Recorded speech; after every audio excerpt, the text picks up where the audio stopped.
అడగండి. సో అంటే మీరు కలర్ ఫోటో తీసుకున్నా, ఇప్పుడు ఈ మూవీ తీసుకున్నా కూడా కులాల బ్యాక్డ్రాప్లో సినిమా వస్తుంది. సో మీరు దానికి యాప్ట్ అవుతారనుకుని చేస్తున్నారా, లేదా స్టోరీస్ నచ్చి చేస్తున్నారా? కులాల బ్యాక్ డ్రాప్లో అసలు నేను ఏ సినిమా చేయలేదండి.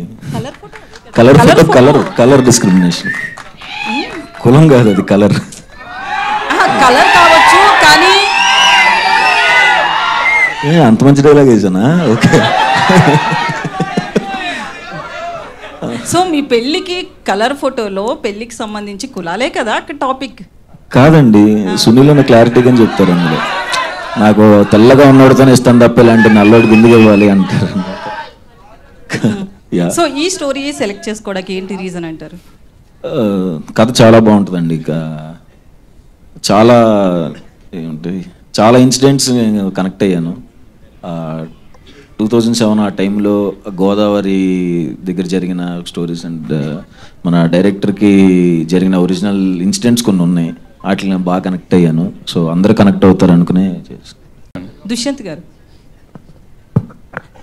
ఇక్కడ అయితే 2007 బ్యాక్డ్రాప్ స్టోరీ అంటున్నారు.